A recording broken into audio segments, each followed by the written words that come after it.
You're listening to Wolf Spirit Radio.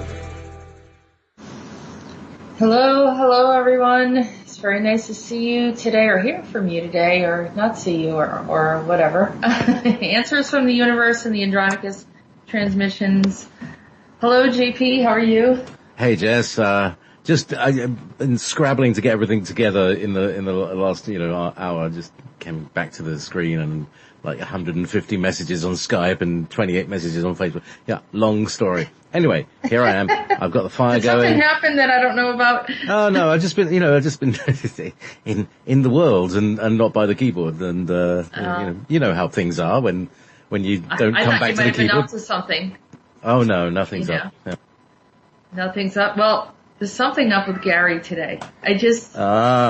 Well, I've finessed Gary's voice a little bit today. Okay. Because I was playing with Buzzmac, one of our other producers, and yes. He's got himself a voice changer, which is like the latest digital thing, and it's really, really cool. And I've got this thing, Fostex, from 1993, I think. No, sort of 2003, I think I bought this, if I'm right. Anyway, it's another generation of tech. Anyway. How are you? I'm doing well. I mean, I kind of struggled with the message from Gary because it's a little bit on the edge. Like, it might be crossing the line. I don't know if you're going to kick me off the network for this one. Oh, right. It's a little bit on the naughty side. Oh. But that's what he said. Uh-huh. It's something he said. Nothing really big. It's just something maybe in passing. Well, something to look forward to. I have just as long as I know, maybe I should forewarn Vanessa. I don't know, but anyhow. Well, it's in the funny voice, so it should all work out. Okay. All right. Just, because it's not me, it's not you, it's like, it's another funny voice. Just distance yourself. Just distance yourself. Anyway, so what's been going on? Well, I mean, there's a lot of things going on. I mean, when are things not going on? I seem to be the telephone operator for everybody. Ugh. And so they'll call in and, they'll let me know this is going on, this is happening. And so, throughout the week, I'm doing sessions with people, I'm discovering things. And, plus, I have people disclose information that was pretty interesting. And I don't even know how to present it. Some of the stuff that I've been hearing, and I may, bring someone on, to share some of their insights and let people figure it out for themselves. But, there's a lot going on the planet right now, more than we understand. And of course we're having all these really strange weather patterns. I mean, you're hearing people, you're getting storms over there, and we're getting these like heavy winds that are coming in. And, it seems unnatural, and then it goes into this really like very warm spring-like weather. I don't know, it just seems off. Just sounds like somebody's pressing a button every so often, and it kind of goes squiggly. I was out earlier, and the weather felt really dirty. It's like all the snow is kind of melted into a slush. And then and then it's raining and the mud that comes off that, and it comes in your shoes, and it's just very dirty weather. You know what I mean? Yeah. Very grey day, dirty weather. Hasn't got that kind of clean, fresh feeling. So it just feels like it's got this heavy atmosphere, like, it's very, it's not uplifting, it's down-pressing. Yeah, and it also feels like it's been manufactured. I mean, I'm not going to get paranoid about it, but it seems odd in what's going on here, Either that or they're messing with technology and it's just screwing everything up. But that's more like I'm feeling, actually. Yeah. People are humans tampering with technology, and they're saying, gee, I wonder what will happen if we put this with this. This is, we're not in a controlled environment inside a lab somewhere. I mean, It's like they don't think it through. Yeah. Yeah, When did science become so reckless? Yeah, well, they're also, according to our contacts, both Simon and Alex Collier last night, the cabal are definitely just clutching at straws and fighting in their corners, kind of thing. That that it's their end game, and they're just being desperate. So they're just throwing everything at us. I'm finding some pretty old beings here on the planet that have been hiding away, and having them return back to where they belong. And on occasion, if I see them, I'll just say, "Hey, wait a minute! I think I just found another one." And they're the ones that are kind of behind a lot of this stuff, giving humans the ideas to do certain things that are very, very contrary, and actually using them as puppets. So, maybe that alleviates it. I always think that as they're dealing with this stuff, that it's helping us. But I mean, we do have some growth out of it. We're learning how not to be. We're learning the repercussions of greed and selfishness, and the misery of controlling others. We're learning different things, so that any number of us could fall in that situation if given a tremendous amount of power or money. There's levels of ego that I think we all have. So and I understand it, but of course it doesn't make it right. But it is a learning process, and we're here to learn. So we can just kind of it in and then say now what do we do with it?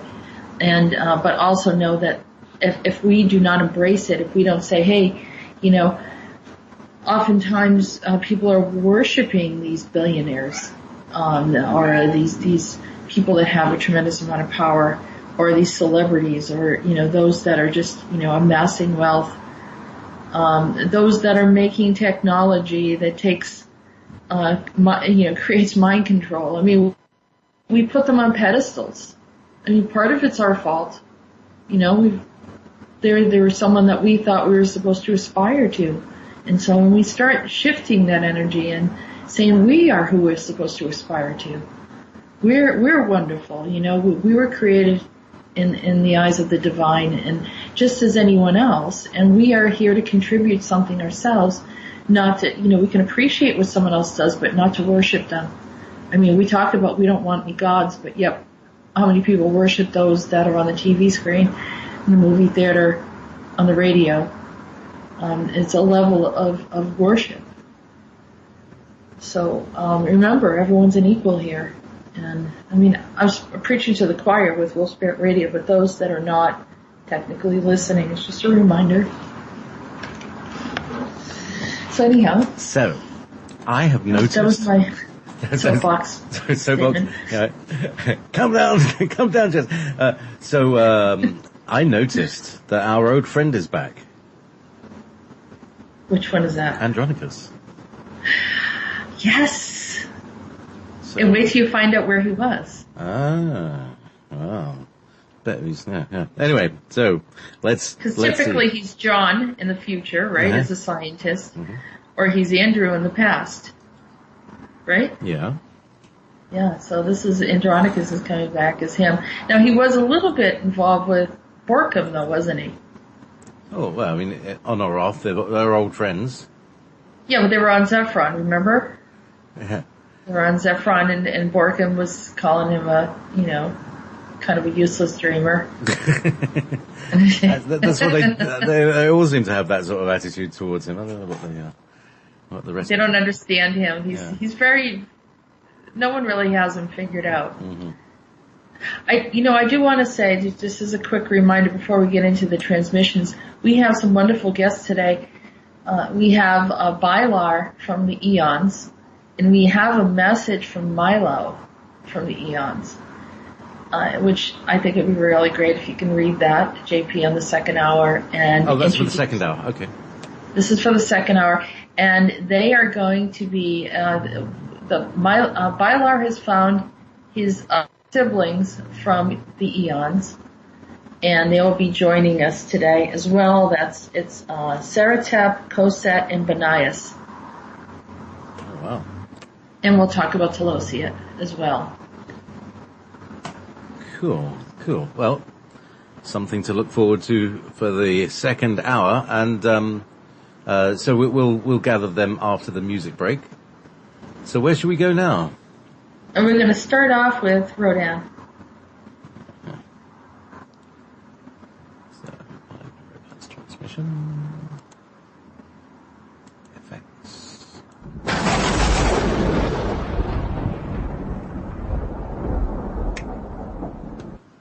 I came to tell you that I had to change a few things. The timelines are still not quite right, and I had to remove myself from time itself. I needed to look at the bigger picture to take in the parameters of action and revisit my own thoughts of his existence. Your question, why am I here? What is my purpose? You might find it hard to believe, but many of your emotions and experiences and thoughts are the same with us. Anyway, many of your thoughts are from us. It's true the apple doesn't fall far from the tree, that as you have our essence, you share our dreams, sorrows, loves, and experience of momentary emotions of a life. Life is filled with increments of time and emotions. You never see them separate because you never see the beginning or the end, but your emotions are divided and encapsulated in points of time. You have multiple expressions in your face alone, more than one could count. You don't realize how intricate you are, how melodious you are. Your voice, your tone, your enunciation of words has its own music. You help us see the beauty of ourselves as we see the beauty in you. You are lovely as a blooming flower in a summer's day opening up from the dew of the dawn. Your sound to us is like the birds singing and the sounds of a pond and harmonics of insects, frogs and chirping birds. And of course the occasional howling dogs. Even the sound of your anger sounds like the roar of a lion approaching their prey. Your laughter is as a bunch of monkeys in play. We love you from early in the morning until late at night. We speak to you in your sleep in the pitch dark of twinkling lights. We comfort you, surround you with blankets of hope. It is our desire that as we help our children of light, that they will feel enough love overflowing that they would love the wayward drifters and lost souls that are left after the battle is done. You are not neglected. You are not unloved. You are destined to be wondrous and a part of the wondrous constellations above. Nothing compares to truth. It is the most honorable of attributes. Your truth makes you free, and it assists others in seeing the true light. Come with me, my children. Step into the new reality.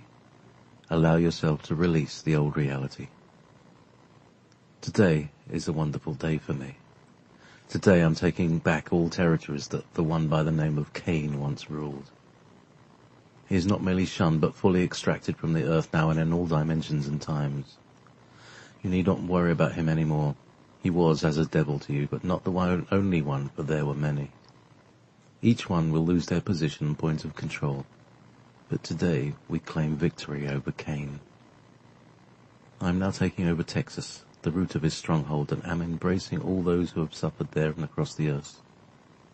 I bid you peace, always, good fortune, abundance in all things, harmony and love.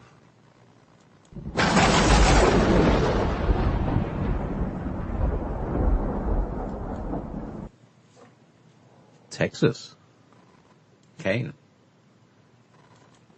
Wow. Jess, you're muted. Yep.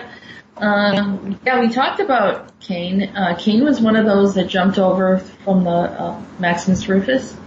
All right. And from the revolution, first revolution, pre-Adamic race. And I had encounters and memories with him. I was a part of the pre-Adamic race and was a follower of Cain. Was part of his tribe as a seer. And I remember looking at him and thinking that he had dirt on his head. His head was bald. And then as I got closer, I could see that it was like this black mark. And then realized that it was like that lightning bolt that they talk about in the Bible, how he was hit in the head. And that's how I recognized who he was. And this happened probably like 3 years ago or so, and I had a clear memory of him.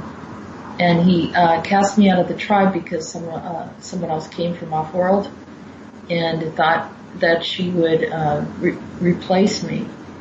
And so he kind of, they all just walked off and left me there, and then I was taken in by a group, then I went underground.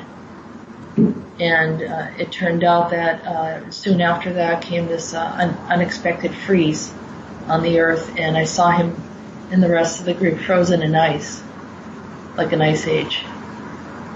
So, but, he had this very, very powerful magnetic way about him where he could get people to follow him. Very, very alluring. And captivating in personality and leadership qualities. And so when he came into this dimension, he would step into others and, create scenarios, and usually those of more like debauchery and decadent environments, or create that kind of environment in environments that may be like in the corporate world or something else. It's like I was watching The Wolves of Wall Street. It was kind of something like that Kane brought in. And and they said that he had a stronghold in Texas. So I said, all right, well, let's see what happens there. I know Texas always wanted to be its own nation. They wanted to step away from I'm the also US. thinking about people like the Bushes. That's where their branches are. Yeah, very likely. The Kane was influential in many, and there were quite a few politicians, dominant or prominent politicians that were connected, and businessmen in that area. So, yeah, they live by a different set of rules, but I'm interested to see how that's going to work out with him being gone. So moving along, we have Libero. Libero. Okay. And you remember Libero, he's kind of an interdimensional being that is kind of here to assist us as well.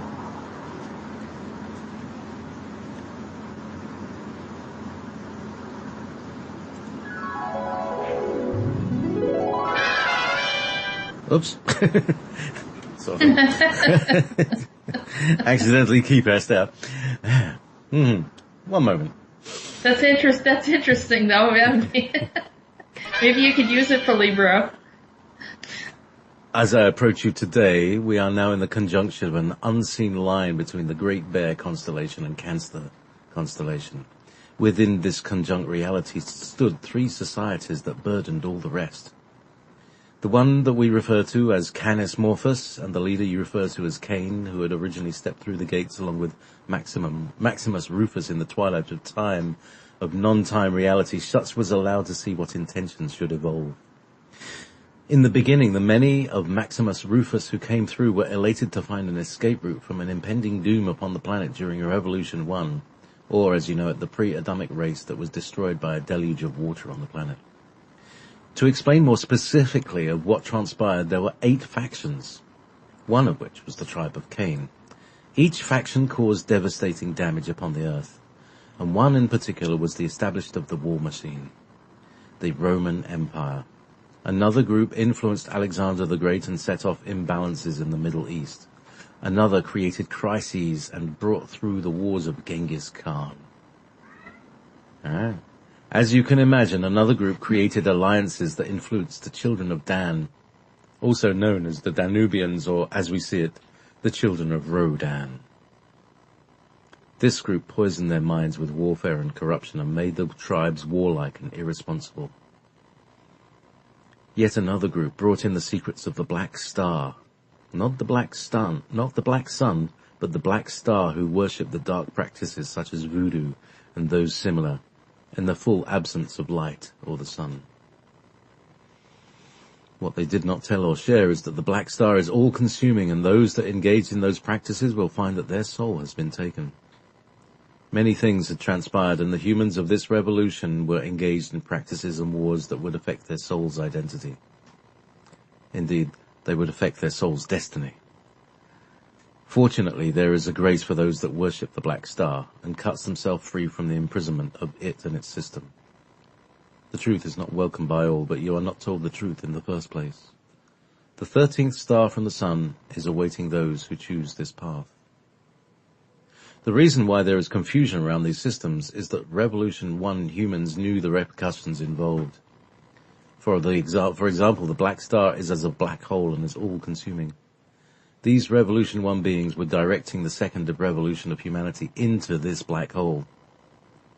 At a later point in time, we will discuss the black sun further. I'm not the bearer of bad news, but the liberator of all those who hear and desire freedom from all manipulations, entanglements of time constructs, imprisonments of systems that carried partial knowledge and information. Just set yourself free of it. Don't be entangled as these systems get removed. Be kind to one another. Be without judgment. Forgive yourself for wrong decisions and set yourself back on a path. Set yourself back on a path in the place of love and acceptance where you all belong.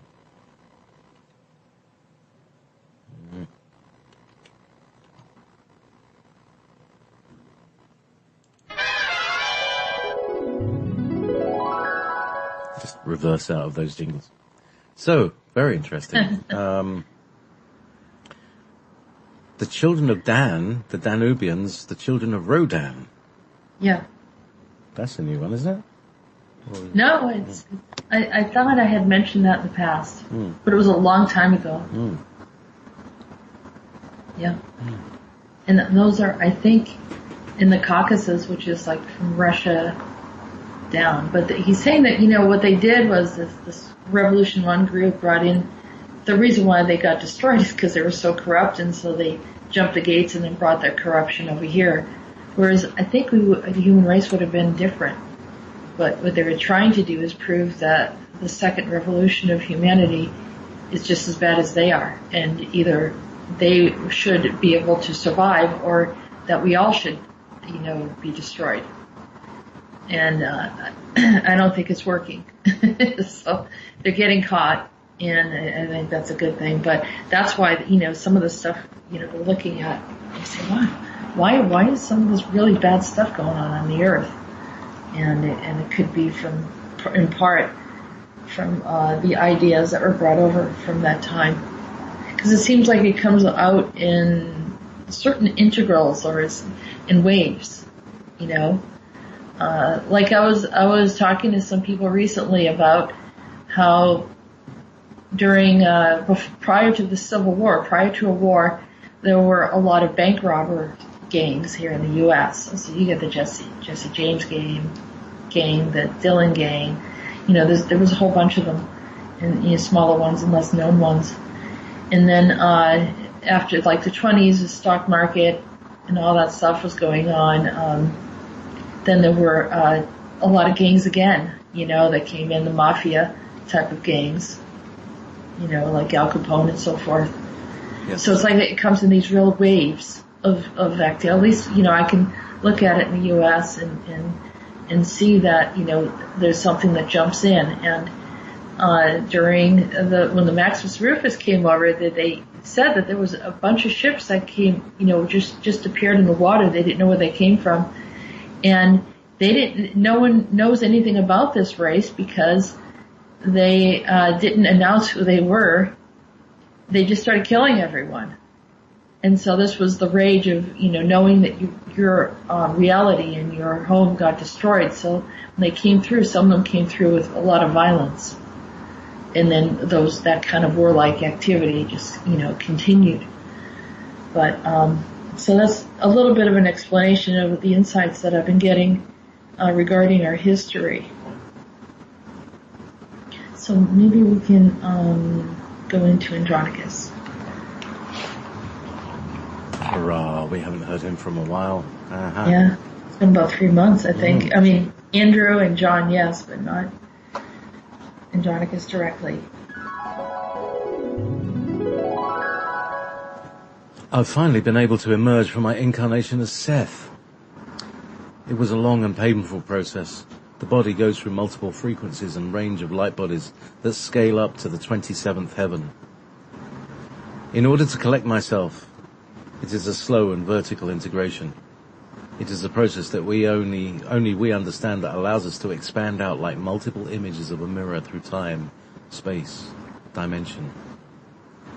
I collect myself piece by piece, slowly, reviewing each timeline, what I need to receive, correct, or abandon. I have just exited the third dimension, and now I'm supervising the seventh heaven. Critical thinking is crucial at this point, and this is a matter of the scales and the balance of weighing things through. When I become engaged in something of this nature, I become very meticulous, very detailed. There's not a hair unaccounted for. There's not a crumb or speck of dust or quantum amoeba that passes by me. I know exactly what is integrated into that reality, both lawful and unlawful. It is like the coming of mites off the fur of a dog. The combing of mites. Oh, the combing. Yeah, sorry, that was it. Yes. The coming of mites? The mites are coming. It is like the combing of mites off the fur of a dog. If this is not done, the integrity of the structure will collapse. Thousands of years can go by until I review it again. If something of a magnitude or highly disruptive to the field occurs, another will come in who may be less kind, less gracious, and more severe in cutting the tendrils of life with all who participated. Humanity has been nearing and approaching a horrendous spin in their reality by a being by the name of Gungin Das. You know him by other names. You fear him, but he is not your God and imposes himself upon you through fear. You have no God, you have those who love you. Family from on high. Why worry about the rest? When I'm completed with the seventh heaven, I will allow you to sort out your fourth dimension. The heavens, by the way, are a step away from each dimension. This is the point of non-time, non-timeline observance. I've been watching all of you very closely and wonder as you do, what are the many possibilities of your future? Some of you dream like the divine creator himself. Your thoughts are lofty and loving. Your hope is malleable, not rigid. You caress the sands of the earth as if it's your mother. You stand in awe of the stars and the sun as if it's your father. You reach your arms beyond time and embrace all earth's inhabitants as if they're your sibling. Your desires are being heard. I like many of them, and many of them can be realized in your future if you so choose. Now then, I step a bit higher into the eighth heaven. Will you look for me there?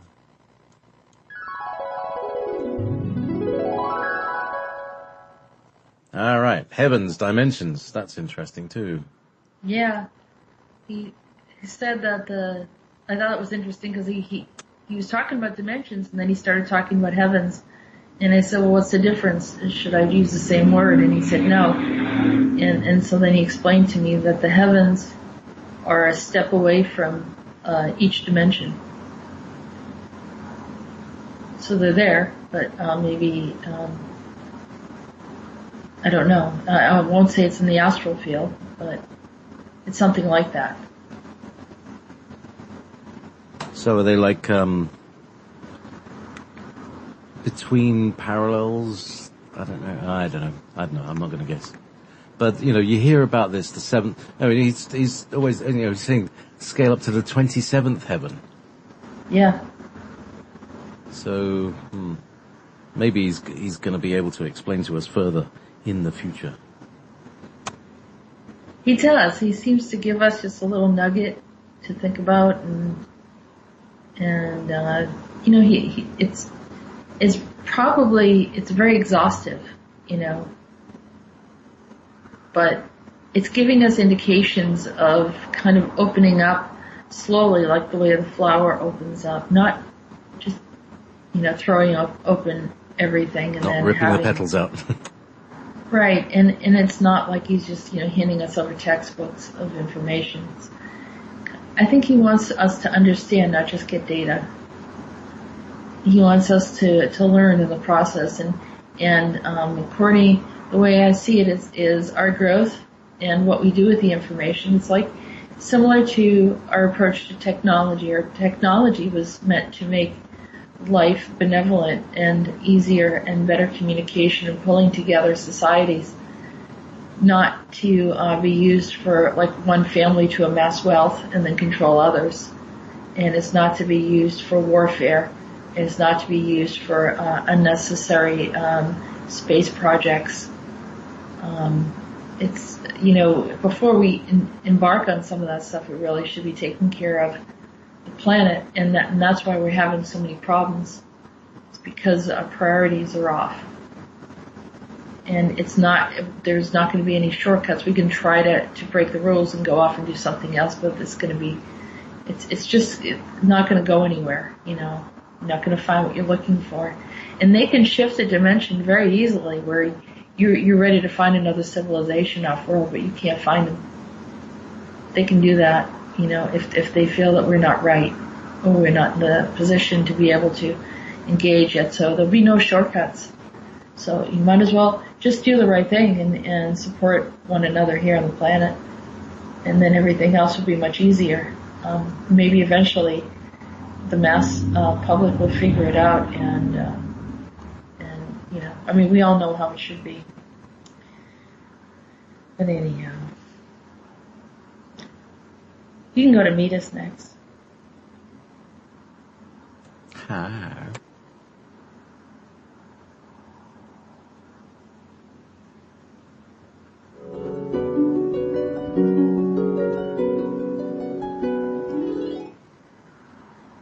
Hello, love. I want to express gratitude to my many friends, especially Ray, who I was able to speak to help me out of the trapezoid that the Zeta Reticuli put me in when I unknowingly stepped on their ship in Copenhagen, Denmark. This is a time when I was Ulrich von Liechtenstein and a counterfeit took my place. I've been in deep despair, and the people. What language is this? Dane, Captain Dane. Who are these people? It's all a blur. I feel like I've been drugged. The Zeta have a high-potency method for illusion. I felt like I was floating when I was walking. They kept giving me commands as if I was in a prison camp. Are these the alternate Nazis? Yes, their dialect was strangely different. So you were hearing them speak Danish? Like a Viking? No, some other language like from München. Do you mean Munich, Germany? Yes. Solar Ray came to speak to me and help me out. I conveyed the message to them, and they spoke to your friend Ray so he could help you. Oh, do you mean the Solipsi Ray? Oh, is that what you call them? They're much kinder than the Zetas, but the Solipsi Ray couldn't get me out of the trapezoid, but you could. How did you do that? I don't know, Meetis. It must be an ability that I have from a long time ago. Thank heavens, my love. They were slave drivers for certain. I'm relieved to be back on my own stomping ground. Tell my friend Ray I'm beside him, but I won't be talking much, and I will be exiting soon back to my beloved medieval days from England. I need to recover from this journey. It's pleasant here, but the people are anxious. This is your time period, isn't it? I'm seeing that I can make things better if I go back and correct a few things. Unmarry my wife and take to the road to help more people. I spent too many days squabbling over chores and tedious things when the people were suffering. I'm going to abandon many of my selfish ways because the earth won't be good for anything in the future unless many are healed. Very well then, how about a song? Remember, it's not about me, it's all about you. So, it's all about you, and it's all, there we go. Oh, Vanessa's going to like this one.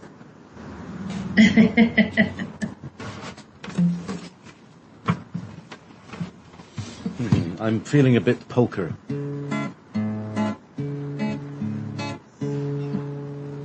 that right? Is that the top of it? Yeah.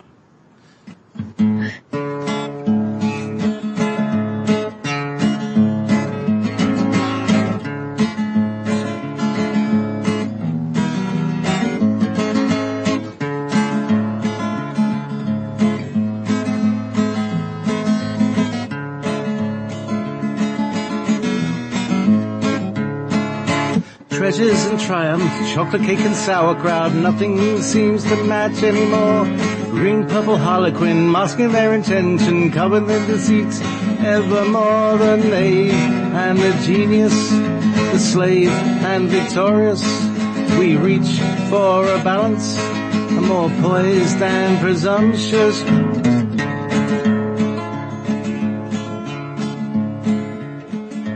silly and quite raucous. I turn my head and say no more. It's time to be serious.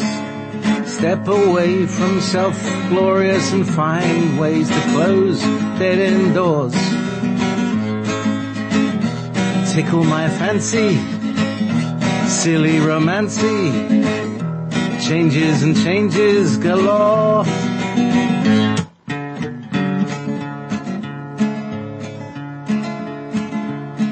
So here is Tom and Nancy, Janie, Tom and Clancy.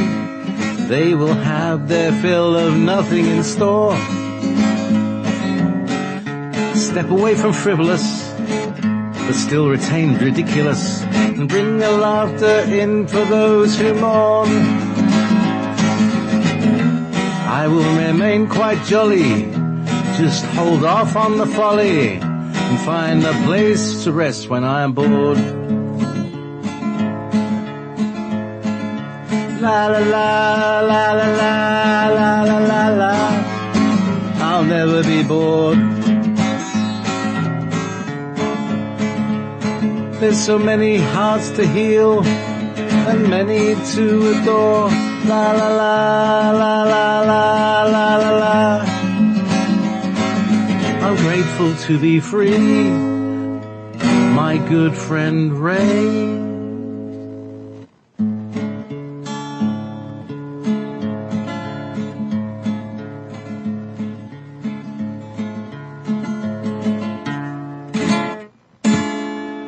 I know that's not really a polka.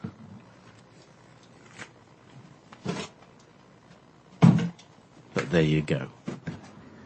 He says, my good friend Ray always walks with me. Oh, I lost that first line. My good friend Ray always walks with me. How's that? Mm-hmm. That was beautiful. You did that amazing. I mean, no one would ever believe that you didn't practice that. Really? That is amazing. As I say, every week I don't know what I'm going to play. The only thing I did this afternoon to practice, I played a bit of David Bowie's Space Oddity, ground control to Major Tom. So that's the only practice I've had in the last week. So I don't know where it all comes from. Hopefully it's all coming from our dear friend Meetis, or there you go. Anyway. You sang it like as if you wrote it.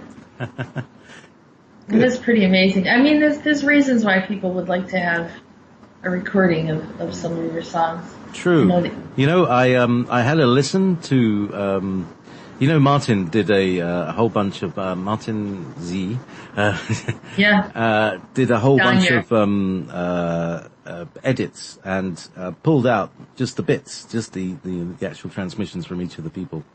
And I listened to the first 10 and I thought, oh, some of those are, they're quite catchy little songs. So, it's just making the time, finding the time. And who knows, I might do a jam one day and pull out some of the lyrics and just sing them along, with people who have no idea what I'm talking about. Right. But, it's beautiful. Mm-hmm. It's really beautiful, and it's, I love the songs. I think they're great, and there's a story in all of them. I mean, he's a true bard. Mm. And going back to his transmission, he's. Oh wait, yeah. Sorry, I didn't catch the last sentence. But that he's been in touch with the Solipsi Ray. And that they're sort of grey. Can you tell us about the Solipsi Ray? Because I remember Dan McRoland talking about them. They're either from the Council of 5 or 12. I'm trying to remember. I think they're from the Council of 5. And they've worked with me quite a bit, especially if there's been some pollutants or something going on the Earth. I think there was some radiation, and they helped me work with it. The different projects that will kind of get together, and I'll say, oh wow, there's a serious problem here. You hear about it in the news, and I'll ask them, and we'll kind of travel to that region etherically and do some cleanup. So it doesn't. I don't know how well it works. I have no way to measure it, but they seem to be very cooperative, and they'll actually show me some of the core areas where some of these things kind of happen, and we'll just, do the work. And most people don't, understand it, but they're one of the really benevolent. They're very helpful. And in this case, it looks like the Zeta Reticuli have not been very good. No. I keep on hearing about some of the stuff that they're doing, and now that a lot of the reptilian stuff's out of the way, the Archon stuff's out of the way, not completely, but, and the Dracos are still very present because, they're one of those species that just, they don't develop, they don't grow, they don't learn. And so that, but they're usually the ones that everyone talks about, but hardly anyone talks about Zetas because I think quite a few people are connected to the Zetas. And they don't need to be. It's a control system. It's another control system. And it sounds like people that talk to many people that have been abducted by them, and they put them in these work camps. They're real slave drivers. And I think that they have meshed with different parties. And other people have, I had someone contact me and start saying some stuff that I already knew, and they were saying the exact same thing, and I'm like, I know, that's exactly what I was seeing. And, if I'm seeing it and you're seeing it and other people are seeing it, then, there has to be some truth in this. And so there's, the Zetas have been linking alternate groups, like the alternate Nazis, linking them together with other groups and creating coalitions or alliances. Oh, that doesn't sound good. No, it doesn't. And creating, I don't doubt that, that's creating some of the problems here on the West Coast. So some of that involvement. And I may have a guest on that can talk about that. But, we'll see. We'll see what comes about. But Meetis was trapped by that. I kept on seeing this trapezoid. And it's like an energy field, and it actually kind of locked him in because he's not a human, and so they had to use other means to trap him. But they got a hold of him when he was in Germany as Ulrich. And then somehow he ended up in Denmark. Because he says, I'm in Copenhagen. I said, well, wait a minute. I had to even look it up. I was like, I forgot where Copenhagen was. So I'm just communicating with him, and then I'll kind of research and look and see what's going on.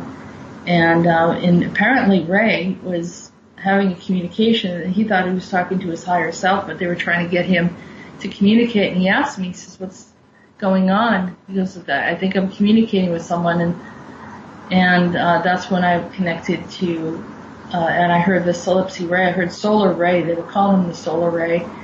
So maybe that is how the proper way to say their name. I don't know, but then I was able to, track where Meetis was and then pull him out of that trapezoid.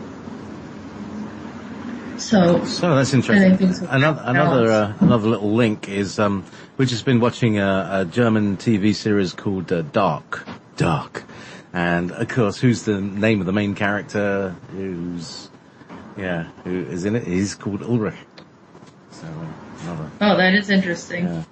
Oh man, I tell you, it's so good to watch a non-Hollywood TV series because there's there might be a little bit of violence, but it's not gratuitous. It's more psychological. It's more like, how they do, I see how they do. And, it's all about time travel and portals and stuff. And, so I've very recommended Dark. I can send someone, if anybody wants to torrent. Yeah, that sounds really good.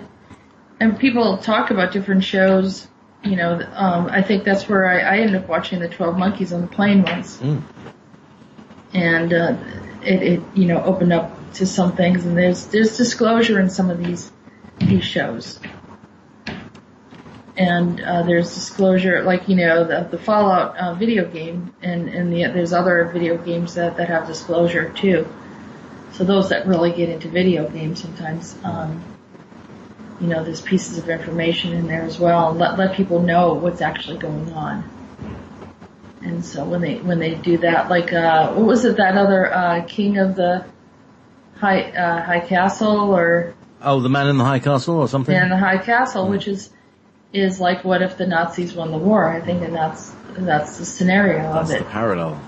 Yeah, and that's where these alternate Nazis come from, and as we're living here, they're playing out that reality elsewhere. It is happening.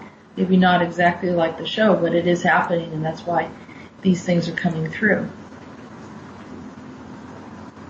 So, and I actually found a alternate Nazi reality. I was doing a session with someone in New York City, and they said that they were having like this chaos, and everyone was just acting really bizarre and very aggressive and telling them what to do. And I saw like this, like a micro parallel, or like a, what do they call that? A small reality, micro universe or whatever. A pocket universe, that's what he calls it. And it was, I saw this, it was like a Nazi party, and they were parading down the street, and there was this woman in a Jeep standing up, and she's in full, like, military regalia, and she was, probably in her, I don't know, late 30s, early 40s, and, she's got her arm held up like you would, with Hitler. I'm like, what am I looking at? There's no historical relevance to this. It doesn't have anything to do with World War II. So that reality, it was actually existing and influencing New York City for a while. Maybe it still is, but it was very, very strange. And I was just seeing all these people standing there, and they were, going through this whole parade, and it was very odd. And once we kind of closed that, things started to normalize a bit for that person that I did the session for. But, there's so much of this stuff, overlays of realities that are influencing people, and, and it can be dangerous, like the thing in North Korea, which I thought was interesting. Who was it? Was it Libero that mentions that Gungam guy? Ah, right, yeah. I thought he meant like Gunga Din or something like that, or Genghis Khan. Genghis Khan, yes. And then I thought about that song, that Korean song that I posted and playing Gundam style. Yeah. Right? Indeed. I wonder if it's the same entity that influenced that song. So I added the song to you for the show, so you can listen to it. And it's just crazy stuff, It sounds so super weird, but I couldn't make this up if I tried. It's just too odd. The second song I think I'm gonna have is Who Let the Dogs Out, because essentially that's what it feels like sometimes. They just bring in a group of species and just let them run. Just to get into all sorts of stuff, It's something like out of Men in Black. Now he's saying that once the Dracos have gone, now the Dracos have gone, we still have to deal with the Greys, the Archons, all the rest of the Orion consortium, as Alex calls them. And I don't think the Dracos are gone. I still see that there's still a lot of their underground locations that are untouched. I'm sorry, I didn't mean to cut you off. Oh, that's all right. That's good to know. So yeah, unfortunately. Yes, well, but it's basically you might defeat the enemy, but the enemy had allies, and the allies are still hanging around, and they're not changing their minds. Right. So, we have one more, don't we? Yeah, Gary. Gary. Oh yes, Risky Gary. Let's have a look. Let's see how risque we can get. So, all right, set up the beam. Want to beam aboard.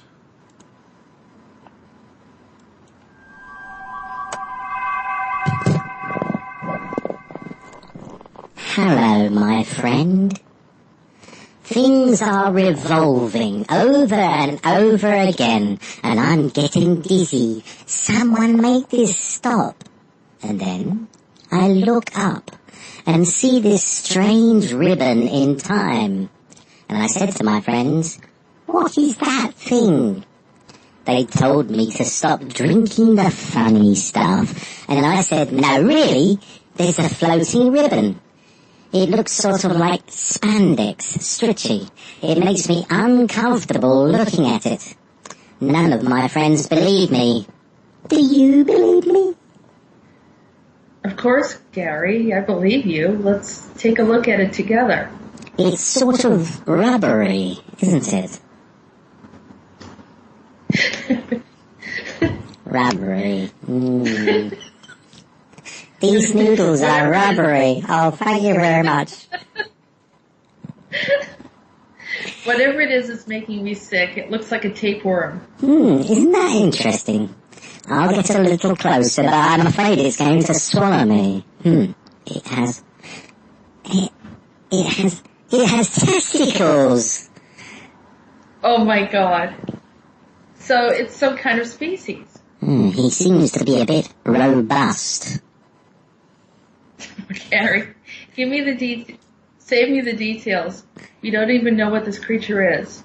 Well, I'm sure he has a counterpart somewhere. Oh, look, there it is, lying on the floor of the ocean. I think he's boasting about a good shagging he had earlier. Gary, aren't you the one that's talking about, aren't you the one that usually talks about we should have privacy? Well, what I do is private, but not anyone else. Listen, I'm the eyes and the ears of this dimension. It's all like science, taking a note of what I see, how long it is, what colour, does it have an odour, where does it come from, what gender is it, and what it was doing when I saw it. Now, I have pictures, and I'm examining how they made it. That was very strange, by the way. I don't know if I want to see that one again. Their genetics declare they are from Neptune and recently transported here by Enki. Yuck. Another repulsive creature. Very well. To each his own. I'm going to get my head shaved to make sure I didn't catch anything when I was near it.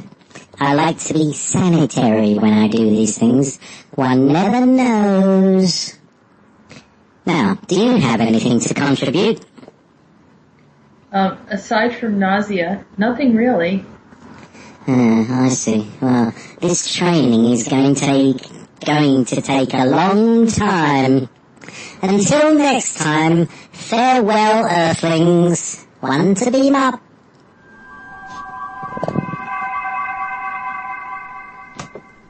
I see what you mean.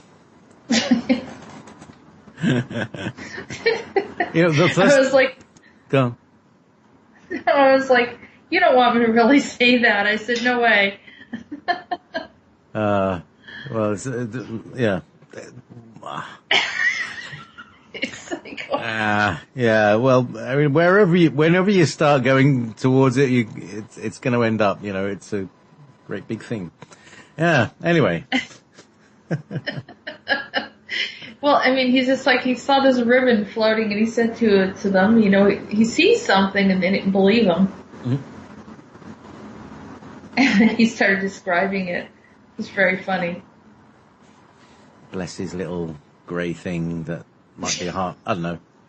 Well, anyway, so, yes, Enki, another repulsive creature, he says.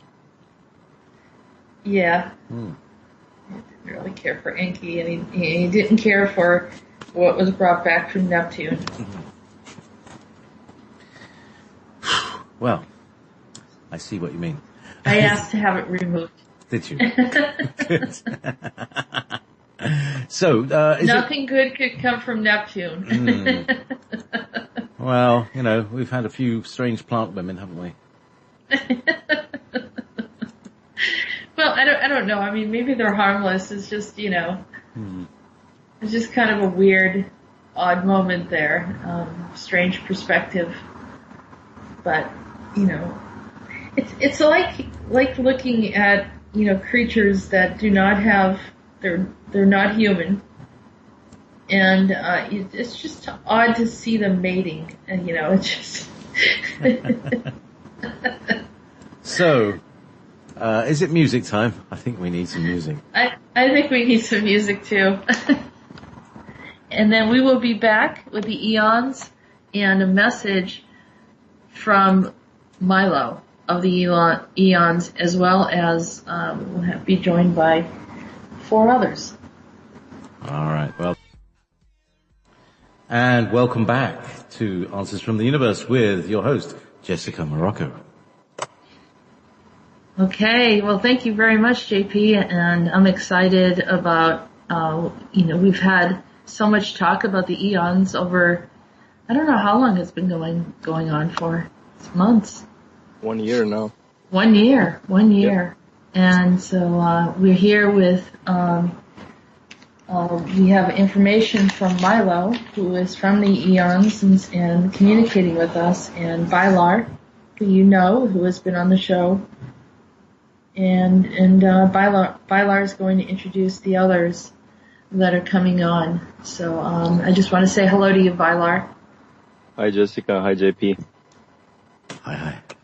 Hi. So, why don't we get started by, JP is going to be kind enough to read over the transmission from Milo today and what he wants to share with the public.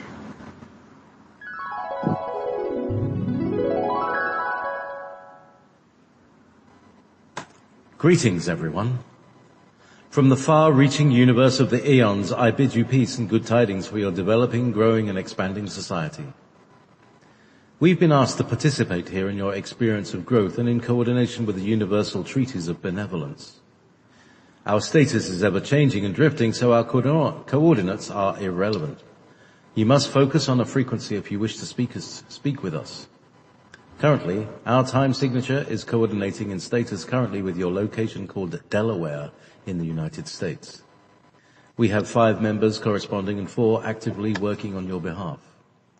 If you wish to sequester your thoughts from ours, we accept your sovereign choice. Otherwise, a presence will maintain its current frequency, color signature, and dynamic comm structure.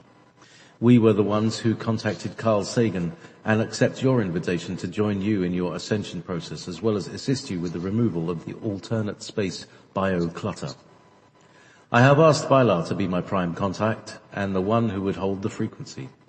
The others, Telosiet has chosen to remain in etheric form.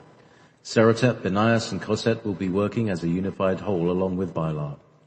May your contrast light be a helpful tool in your development process. Harmonic peace and love, Milo.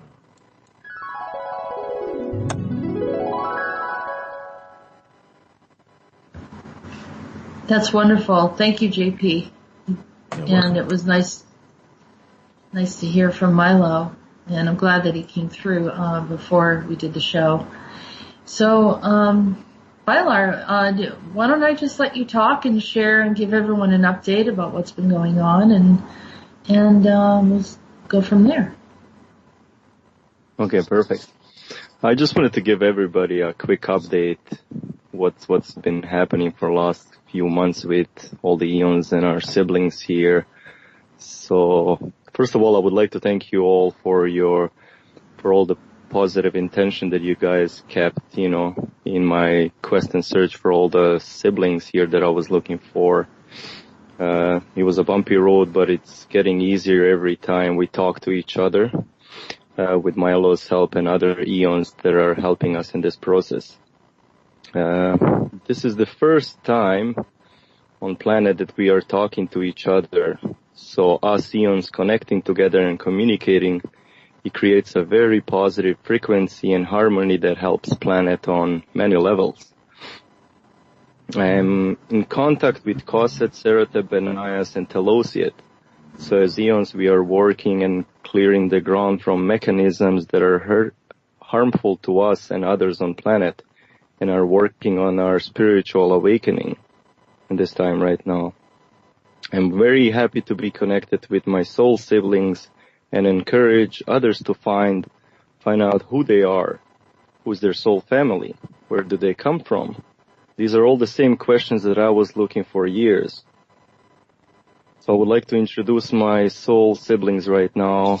So who we gonna start first with? Who wants to come in first?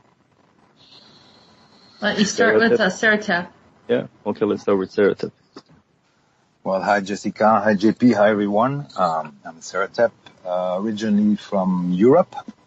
Moved here in the US pretty much a decade ago, and I would say, like Milo said, my whole life I felt like pretty much a foster kid in a family that loved me very much. I always felt like I didn't belong here, but I didn't have an answer on where I was from. So it took me a long time to try to fit and be like everybody else, which didn't work really well.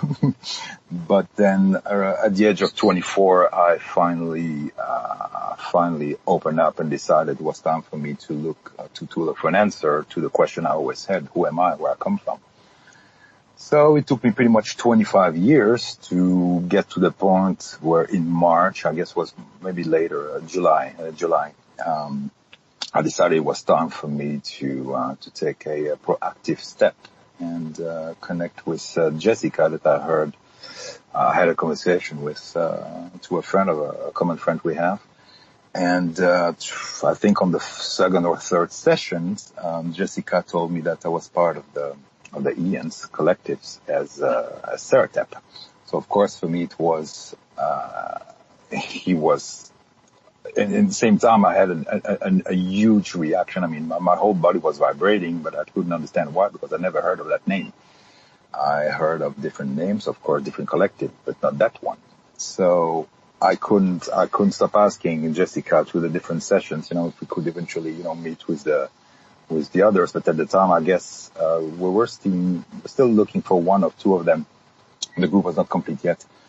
And, I guess it's only, 2 months ago that finally I had a call from Jessica and Bilar, and I have to say that my blood started boiling in my body. It was one of the most amazing experiences I ever had. And since then, since we all reconnected a few months ago, maybe a month ago, the four of us, it was since then, I would say, a tremendous experience of love, of consciousness, and of course a lot of clearing as well, because all of us on this planet for a long time, I wouldn't say trapped, but I would say we're not well treated. I would say we had a lot of things to deal with. So the clearing that I had personally had with Jessica through the sessions helped me to understand also some of the issue I had to encounter in this lifetime and others, and being able to also understand that every time we're going closer and closer to more and more healing and clearing, it was not just helping me on a personal level, but also had an impact on the planet. Now, it's even more deeper once the four siblings get together with Jessica. I mean, at that point, it's absolutely humbling, and I'm so grateful to be able to be part of that group, and finally being able to do what I always had at heart, which was to help this planet, these wonderful human beings and brothers and sisters here, to clear them from, I don't know how to say that in English, from all these different systems and organic systems and beings that are not having the best interest at heart for this planet, humanity, and it's even beyond that. I guess I have a lot of other stuff I could say, but I'm going to just leave the space to the others.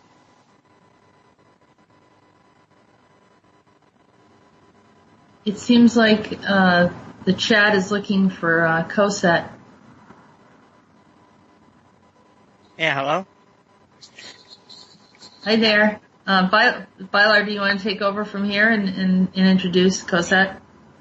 Yes, definitely. I would like to introduce now Cosette. This is one of our brothers, so thought to step in, please, and say something about yourself. What? Yeah, hello, I'm Kosep. Yeah, I don't really know what to say. You don't have to say anything. It just say whatever you want and whatever you don't want. Just it's all fine. Yeah, I'm really blank right now. Yeah, people were and people were asking about you because early on you had spoken up that you felt connected to the show. So I think they remember. Yeah. Yeah. That that was the name that we stated that we were looking for, and you responded to it. So if you just wanted to say hello, and that's fine, and then we can continue talking. Yeah, hello, hello, cat. I had something in my throat. They said that it looks like the Eons like Coca-Cola. I don't know if it's required or not, but one of them definitely does. I mean, even though it's been a wonderful group. I'm connected because I'm an open channel, and I do have a nice friendship with Milo at this time, but I was not directly a part of this group, but have interacted with them. And so it seems to be evolving, and it's a wonderful friendship and supportive. And I don't know who wants to share anything about that. About what? About Milo and the experience with Milo? About just how it is for all of you to come together, because we had something else interesting happen. When I went to, we knew that there was one missing by the name of Telosiad. And when I thought, well, I wonder if this is related to Telos. And so I went out to Mount Shasta recently, and actually, I started off, I went to Reno, and then I ended up going, to Lake Tahoe, and then at some point, I ended up in Mount Shasta. So we got this hotel, and as soon as we stepped through the door, someone greeted us, and it was not the owner of the hotel, but someone that was working there, and he started telling me out of nowhere that he's from another universe. And I was like, how can this happen? As soon as you walk through the door of the hotel of where you're staying, Mount Shasta is a very open place. People do talk about spiritual stuff, but there was so many things that he was saying. And I looked at this person and I said, is it possible that you are from the Eons? And we just he was clicking, he was just like, that makes sense. And so we had him meet with everyone, but, he still is not sure. And it's really funny about the Eons. People are not, in the beginning, they're not certain about it. And I think it's because it's so far removed. It's a whole other universe. And there's an apprehension or a gap or something in there. And you ask someone, well, I'm a Palladian, or I'm a reptilian, or I'm an Arcturian, and everyone's like really, really confident, and something about the Eons is like, I'm not sure. and then as they start looking at it, they're like, yeah, it sounds like me, but then eventually they find themselves very, very much into it, because it's kind of, I don't know if it's because it's not a very recognized group or because of the distance, but this is the one that communicated with Carl Sagan. So, and the Eons have had a presence here on the planet for a very long time. So, but what we're finding, what is very interesting, is when everyone met, there's this synergy, this kind of like, I know you guys and I understand, and there's like it's friendly, it's kind, it's really wonderful to watch the dynamic of it. And so in essence, there are siblings in this reality, but it was so many thousands of years ago. But it seems like there's no difficulty in communication. But the other gentleman that I met over in Telos, he is very, very open too, and can channel things. And so we're not sure whether it was the other Eon is actually in Telos, or if he is Telosian, or he is just completely open right now. So, the phone's ringing. So I'm going to transfer this to Bylar. Yeah.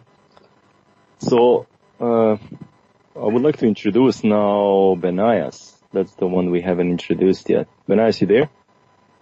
I'm here. Good evening, everyone. My name is Benias, and I'm currently living in Europe. And it's a true blessing to be able to connect with my siblings in the way we have. And we've been able to do some work on the planet already as a collective with the help of Jessica. So it's an amazing experience. Absolutely. Thank you.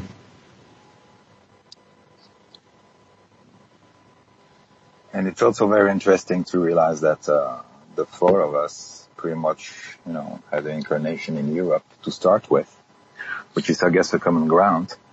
Maybe a reason why we can pretty much understand each other very easily. Have a lot of things in common, at least in this incarnation.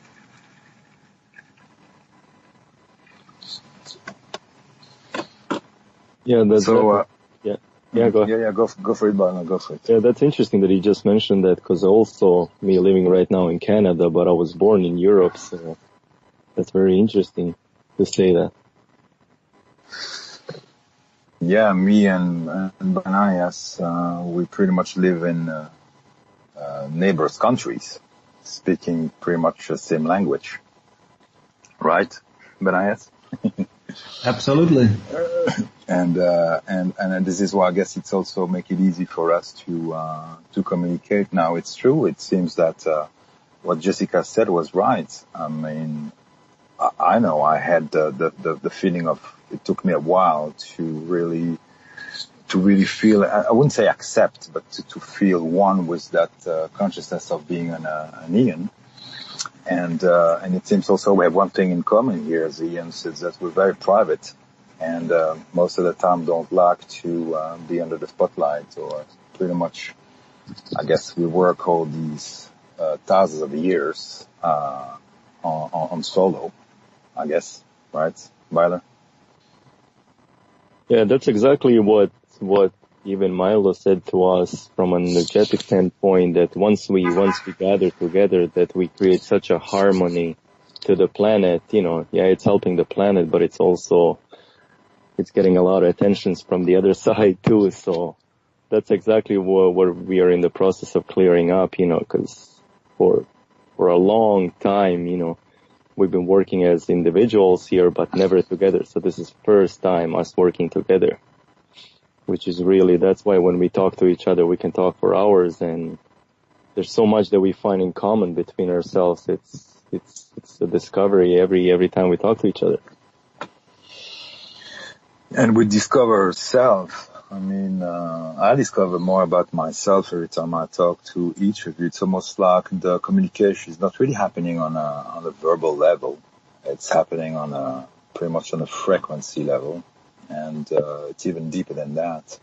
Every time we communicate, I can see pretty much more and more of what I thought being, the me down here. It's almost like you feel more and more of your Eon consciousness coming in, and suddenly you start to observe also that the ego part of you down here start to be more obvious, I would say. And then the beginning's a little, I wouldn't say uncomfortable, but it's interesting to experience for sure. But I'm excited about, what's coming, because every time we talk and every time we meet, obviously there is so much happening, not just on a personal level, but also for the planet. And lot of healing going on. I think it's mind blowing. And I can pretty much talk to these guys all day long. It's almost like we had 200,000 years to recover. Yeah. Yeah, it's been a long time.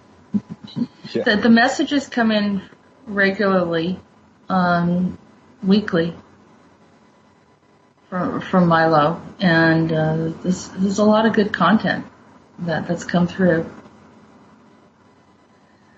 One of the things that came through is there was information about a book by Lard. Did you want to talk about that? Oh yes, this was from one of my dreams. I had a dream and I didn't know what to do with it. So I'm like, okay, let's see with Jessica what she can find out about this. Pretty much this dream, but at least the portion that I can remember, I was holding some kind of book, very old book from 15th century or something like that. And there were these beings, entities, whoever they were trying to get me to sign some kind of agreement to give up this book. And I said, no, I gotta protect this book. You're not getting it. But I didn't understand what was the whole big picture about it. So I contacted Jessica, and then she found out that I had this book in many lifetimes in physical incarnations here on Earth, and I was holding it, protecting it. And this book, so my visual of this book was that it had a lot of sketches inside, not that I couldn't read any of the text, at least from the dream, but it had a lot of sketches and drawings, and I didn't understand what it was. So Jessica, she found out that this was one of the books that, who was it, Andronicus that wrote this book? Yeah, and actually Vanessa just guessed what it was. I don't know, we didn't put any money out there as a gift for those who guess it, but she picked it up right away just as I did, because as you were describing it, and you said 1500s or whatever, 15th century, I said, I wonder if this is the Voynich. Now, I know that they found the Voynich in like 1800s or so, or late 1800s, early 1900s, and they named it after someone by the name of Voynich. And when I checked the Akasha, it turned out that Bylar was Voynich, the person. Not the one that wrote it, but the one that they named it after. So that's you. Yeah, great job, Vanessa. I know it is. It's kind of hard to spell it. But, yeah, and so we were kind of like just, like looking through it, and it looks like, and I said, well, I wonder, for some reason as I was looking at it, I said I could see you like, getting it from, or it was in the custody of the Medici family in Italy. I could see that they had it at one time, and that was in the 1500s, and then, for whatever reason, Andronicus had you as the caretaker of it. So, I mean, some of the stuff it has a bit of entanglement, of course. Andronicus has been in touch with the Eons and many other civilizations. He's been in touch with the Lyrans. We had a confirmation about that from Andronicus. And so he's a interdimensional, universal being. And so, for whatever is going on, that there's these interesting connections. But so you had a memory of it, a memory of holding on to this book with all these like strange pictures and so forth. So, I thought that was kind of cool, because I never thought that I would meet, the person that they named that book after, because it's such a mysterious book and they have very little information on it. But, people hold a memory of what some of this stuff has, what the purpose of some of that writing and so forth. And Andronicus shared some of it was like a collection of plant life. And because he did a lot of terraforming, he probably terraformed here, and was, known from the beginning as a collector of plants. And he would collect plants and then put them on different other planets. And, it's almost like he had his own like greenhouse somewhere or chambers, like herbal chambers or something like that. And, but there was also other content in there, and I think there was codes. Do you remember, Biliro, with some of the stuff that he said about the Voynich? I can't remember nothing in particular because the wording, I couldn't get to the wording, but all I understand that somebody really wanted this book and I was kind of guarding over it or just kind of keeping and make sure that it's safe, that it doesn't get into the wrong hands. So, and there was a lot, probably some other, it was like a manual for certain, I guess, beings or ETs or something to follow. So I never got to the bottom exactly what was in it. So that's as much as we got from the session. Right. I felt like he put some information in there that was supposed to be misleading for other ETs in case they were looking for some things. I think that's what came through the last time we were looking at it.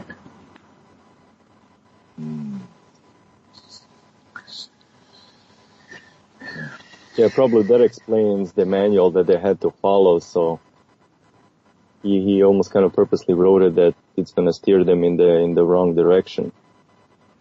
Yeah, I mean, it's it's just like a lot of the stuff. There's partial truths. There are people that have brought in teachings that have some really interesting content, and then they take you, and then as you're following them, they take you down a wrong road. And you wonder, well, what went wrong here? So then let's throw out all the content because it wasn't right, and it just sent us. But it was a partial truth. It was just they didn't give you all the information. That's what they call blinds. Blinds. ETs do that a lot.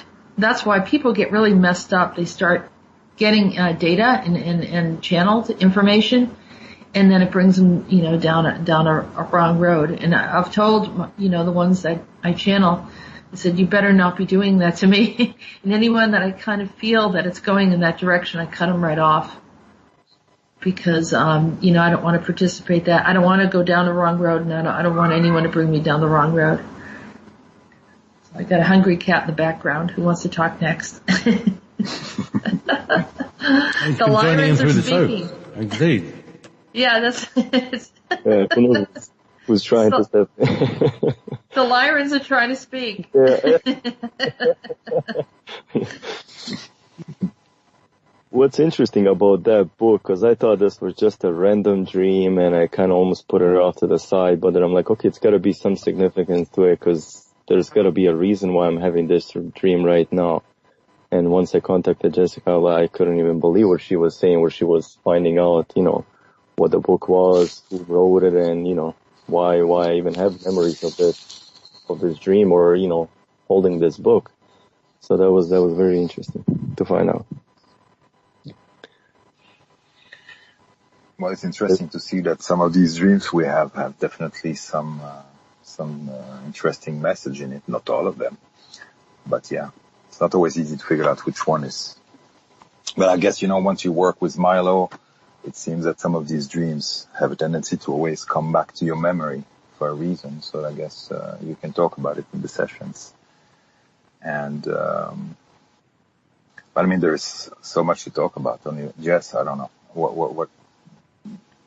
I want to make sure that You want to make sure what? Well, I want to make sure because I want to make sure to talk about what can be talked about here. This is good because you're right. You're right because when you have a group of people, it doesn't matter. You put together any group of people. Typically, those people come together and they have some type of core, like a soul group type of thing going on. Even if you never met these people before, when it draws them in like through like a spiritual kind of gathering, you start finding out where the group is. And so say if you have like 50 people, And then you start telling people to go into groups, and there may be like, you know, some people just naturally will gravitate towards others. There's this like familiarity, and it's unspoken. It's telepathic in a way, but there's also a recognition. You know, you see someone's face, you feel like it's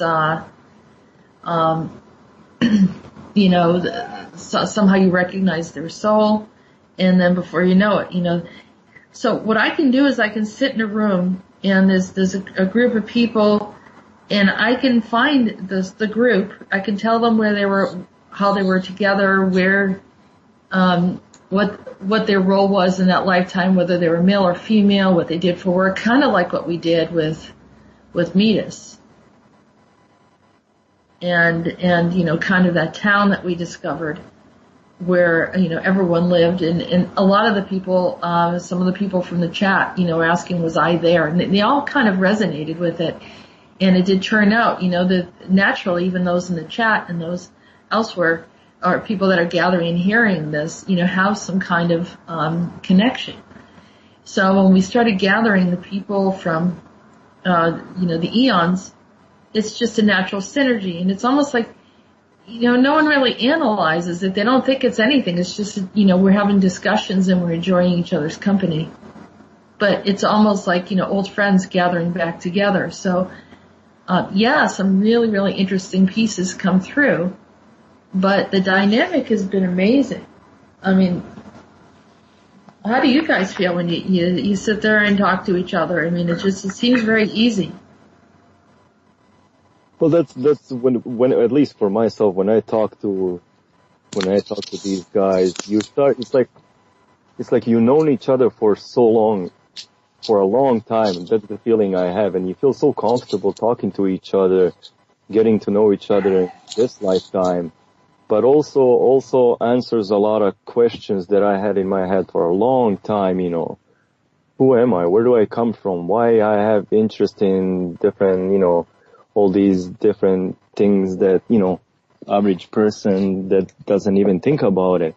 And these are the same questions that I couldn't get answered to for a long time. And then, you know, once you start listening shows like this, Wolf Spirit Radio, then you find there's other people, you know, seeking for same questions that I have in my head.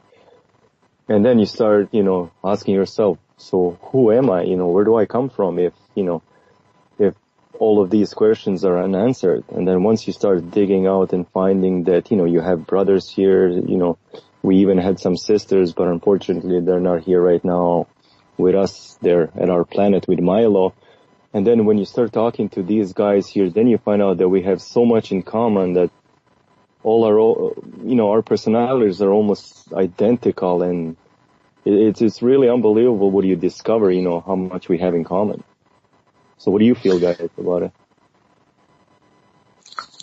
Well, it's true. For a long time, I thought I was a unique specimen on this planet, because I even in different groups, I've done pretty much, as I said, you know, 25 years in different groups, and looking for information, I would say, always triggered by, you know, some words that, you know, these groups, channel or whatever you want to call them, I've noticed that all have a common denominator. That's pretty much, they work the same way, pretty much following a same blueprint, which is to trigger star seeds and light workers and attract them with some specific words and concepts, right? That subconsciously, like, oh, wait a minute, I know that. Yeah, that sounds something I know. I should investigate. But then, as Jessica said, you find yourself in a position where you're like, wait a minute, smells like it, sounds like it, but something is off. And always a lot of ego. I mean, I've never met so many egos in all these groups.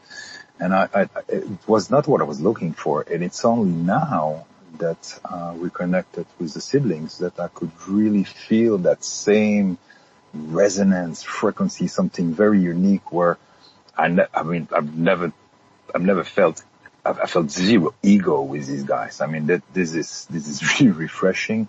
Most of us, we are having the same dreams, hopes, and sometimes also pains and traumas. We have a lot to you know, that we shared, each of us, but in the same time, we can find that feeling of being home when we talk to each other. We speak the same language. There is no barriers. And if there is any barriers, it might be things that still need to be cleared. And I think I've seen with each of them, that honesty, very clear honesty when it comes to, okay, well, if I have this to be cleared, well, that's good news, let's do this. They're not hiding. I don't feel that, immaculate righteousness, I am this, I'm that. And that's very refreshing for me. Very, very refreshing. And I don't say this is the only group. I'm sure there's a lot of the other beings out there maybe listening to us right now that, might, have the same, how we say that, same type of, perception of things and might be extremely, good-hearted beings, and I know they are. The thing is, I guess we have heard too much of what was, I would say the bad guys, right? Too much publicity about them. There is a lot of love and harmony and beings on this planet that really care, really, really care about others and really want to do, help and changing and help this planet to finally reach a level of frequency that they deserve so much for so long. That's pretty much what I wanted to share here. A lot of love. And every time I talk to, it can be to Milo, or to Jessica, or the brothers, I feel so much love that sometimes I have this almost homesick feeling, homesick feeling, especially when it comes to the other siblings that were with us, not too long ago, I guess, and some of them had sadly to go back home. But yeah, I was talking to Bala about that. I just feel sometimes a sadness or a feeling I want to be able to be with them. But in the meantime, I know that we have still a lot to do down here, and this is pretty much a privilege to be able to serve and for a bigger goal, I guess. Yeah. I don't know. And we've talked about different things about how we can help and, assist in different ways. And it's happening. Yeah, we each, want to do our part and assist. But, I like to say that, and I've been a facilitator of, just trying to help bring others together. And of course you all know about the Rhodan Earth Council that's here, and they're really, really doing amazing. And coming together and sharing their ideas and seeing people really, just express and contribute what it is that is very thoughtful. It's all different perspectives coming together. And so the Eons are also, sharing a presence. And I kind of like to be able to be the facilitator. Of course, there's no one in control of any group. It's just people are here to kind of like-mindedness and see what they want to do. Allow them to come together and see what happens. And so we don't know exactly what's going to happen out of that. And I was just talking to Cosette yesterday about an idea that I had, and he has abilities in certain things, and was wondering if he was able to help with something. And it was just like, you could do this or you could do that, and that's great. That's the kind of stuff that we like is the people are helping out. And just like when people help out Wolf Spirit Radio and help out JP, becoming producers or doing this other stuff, whether it's support financially or just coming in and helping with the website and other technical things. That's a help. We're all helping to get the information out and share with others. So, it's all really good. And so this group also, very much like the other group, And there may even be another group. I might help facilitate other groups, but here again, I've lived in many civilizations. I'm connecting with many different channels of information from different galaxies, universe. And so when I do that, I like to put the pieces together. And I don't know, I mean, people can understand or not understand, but those that come together in the group, they see that, I'm there, I'm present, but I step back and allow them to kind of, get to know each other and see how wonderful the other people are, and everybody that is listening to World Spirit Radio, in my opinion, it has a starseed connection, or maybe multiple, such as with Benias has multiple. So you're going to find that these connections help you to be free to talk about who you are and what you're up to and what your interests are and your feelings about what's going on in the world. And you can do that in a safe place, but that's just the beginning where you kind of feel at ease, and then expanding out into that next level of assisting others, and being here to fulfill whatever your soul path brings you, what's destined for your soul path, or what's the best intention for your soul path. So, it's like we brought up last week about putting together a dating, kind of like a dating site for people that are starseeds, and we had Devin on and Martin, and they talked about it. And so, it's the same sort of thing, helping people connect that, returning back to some of your soul group and getting to know each other. So anyone want to share anything about that?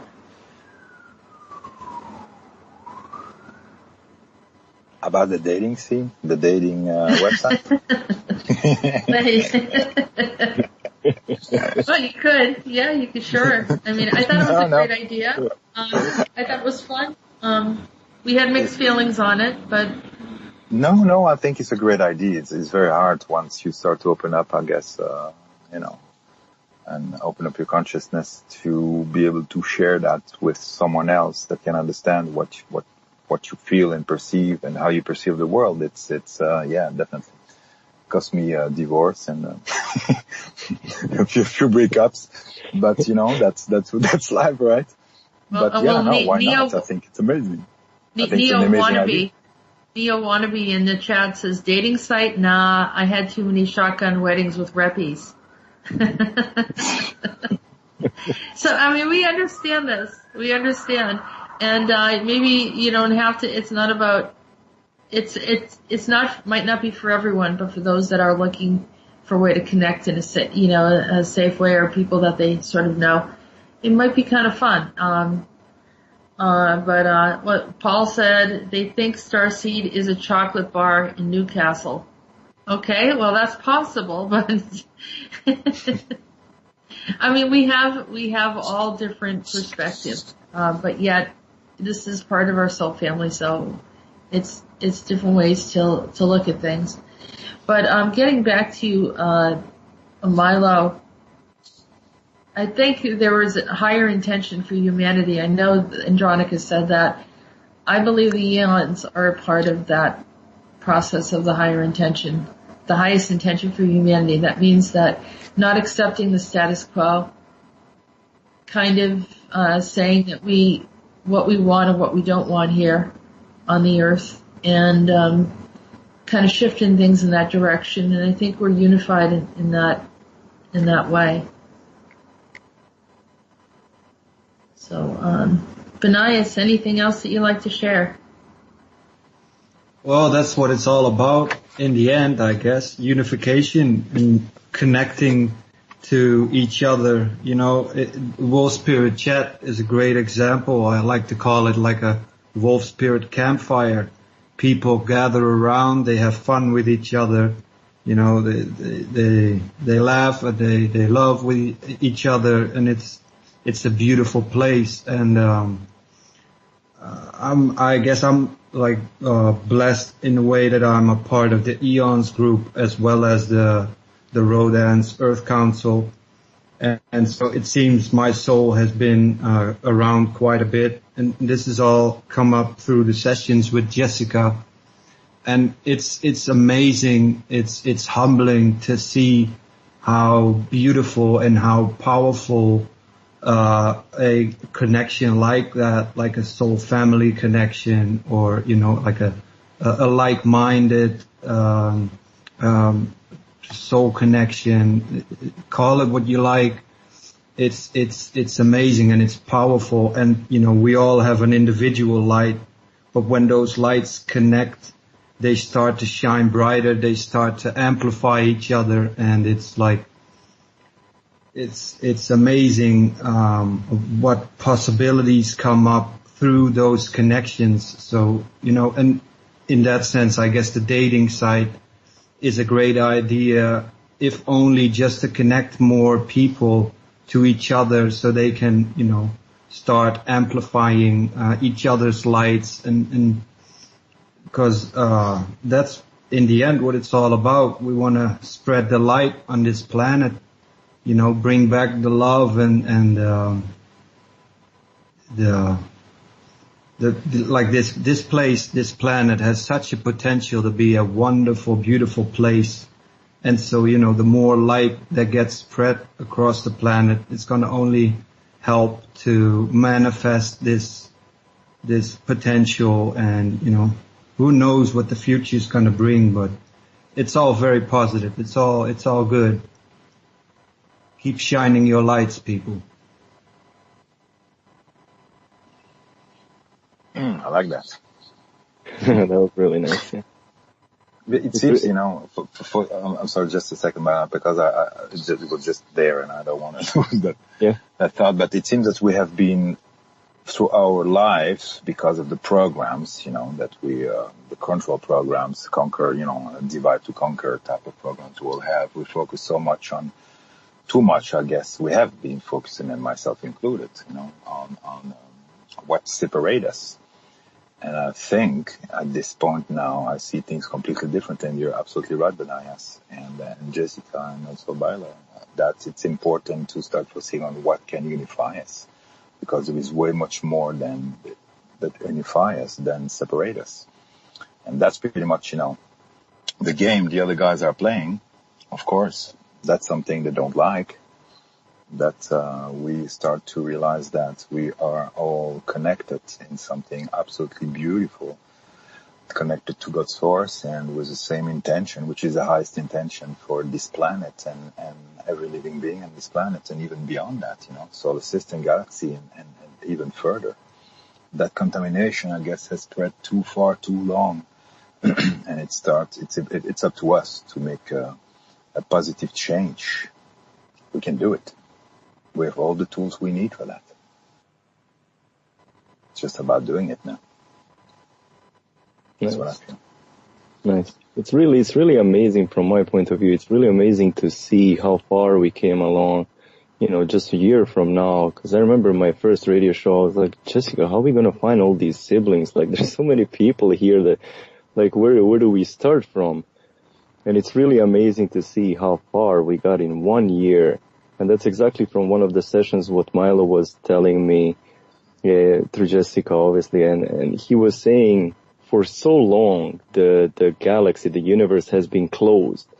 And there was a lot of people here, not just from Eons, but from other universes calling for their help, but the information wasn't getting out. So finally, when the doors were open, Milo really wanted to show us that we opened the doors for a lot of other beings here they've been lost here for a long time.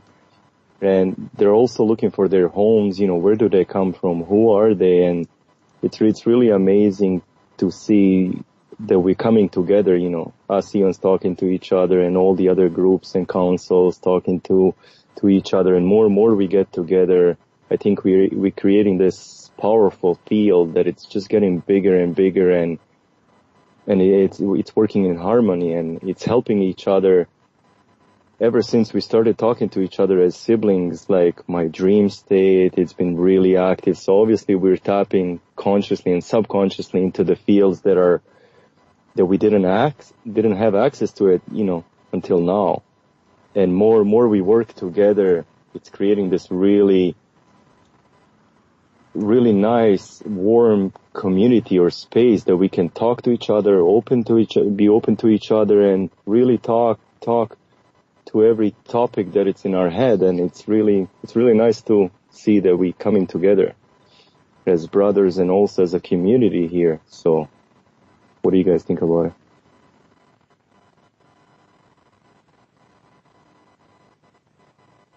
Sarah, Oh, sorry. Yeah, I was mute. I know you also said something. No. I was mute. I was reading the comments and kind of love what I just saw. People were saying, it's important to laugh. It's true. We have that conversation a lot between each other. This is fun when we have sessions between each other, with each other. There is pretty much 50% laughter and of course all the rest, but we laugh a lot because it's important. It's true. That's part of the healing. So all these comments are absolutely right. I agree with that. I have to be humor. No, so that's not English what I just said.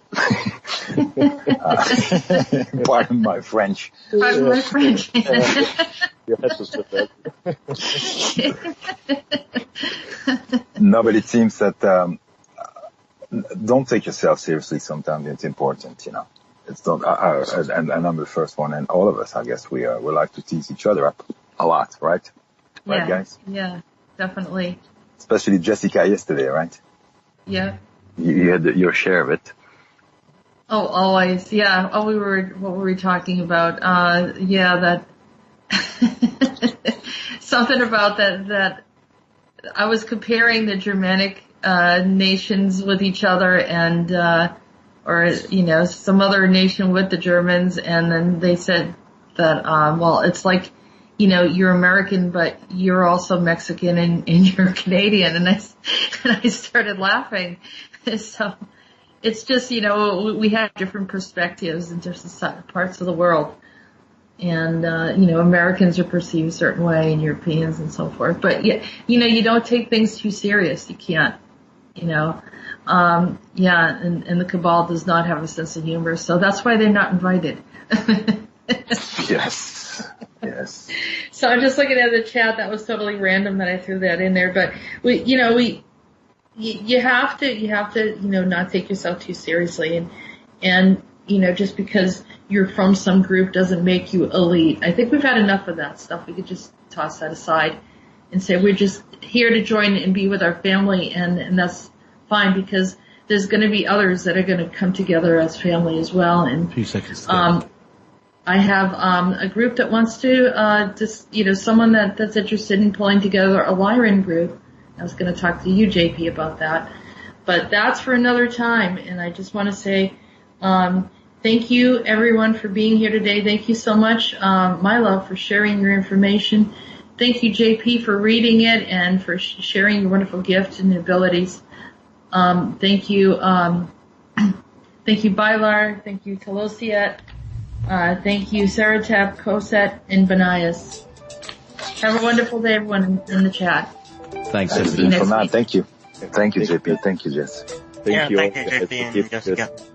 And GalacticFreeAlliance.com has got links to various little clubs like Lyrans and Andromedans and stuff like that. And we'll add. Help me. We'll add. Yes, absolutely. I'm looking for people to administrate. Okay. Good night, everybody. Okay. Oh, thank you. Bye-bye. Bye.